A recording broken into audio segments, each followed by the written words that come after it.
Doesn't this leave, harking back to our former story, the TPP as dead as a dodo?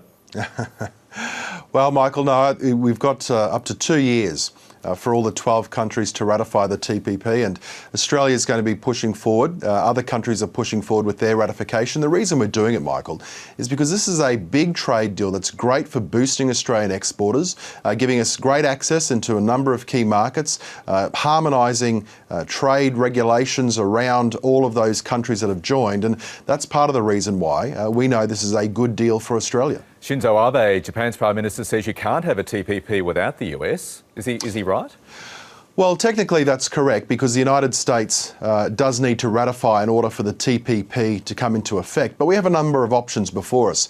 If in 2 years' time the United States still persisted with the view that they would not ratify the TPP, well, we have the option, for example, of making some small changes to the agreement to make it come into effect, excluding the United States if that was the prevailing mood. Likewise, we could look at other countries like Indonesia or China, for example, if they chose to become involved in the TPP, wanting to harness its benefits as well. Of course, China is pushing its own trade bloc called the Regional Comprehensive Economic Partnership. If the TPP doesn't work, is Australia prepared to put all of its eggs in the Chinese basket in that respect? Well, I wouldn't put all of our eggs into any one basket. I think there's a lot of prevailing wisdom as to why we wouldn't do that. But the good news is that we're already part of RCEP negotiations, RCEP being the Regional Comprehensive Economic Partnership. So Australia already has a seat at that table, and that's consistent with the Coalition's focus on making sure that we actually are pursuing our national interest across a range of different options when it comes to these trade agreements that are good for Australia, good for Australian workers, and are ultimately also going to help our exports. Donald Trump is living up to his promise to pull America out of the trade partnership. Do you also expect him to live up to his promise, Minister, to slap a 45% tariff on all Chinese goods imported into the US? Look, I think we just have to wait and see, Michael.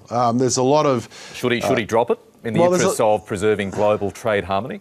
Well, I'm not going to provide a running commentary for President-elect Trump. What I would say, though, is that we need to allow the new administration time to get their key personnel into position, and then we'll have to see, once we see the passage of time, ultimately where they decide to go on a number of these big trade policy fronts. Would you agree with former Reserve Bank board member and prominent economist Warwick McKibben that if that did happen and there was a trade war, which would be inevitable with China, that would drive Australia into recession? Well, you know, Michael, that's very interesting. I've seen media reports this morning about Warwick McKibben's research, and it really highlights what it is that I and others have been saying, which is that as a nation, we are very actively engaged in trade. Trade is a key growth driver for our economy.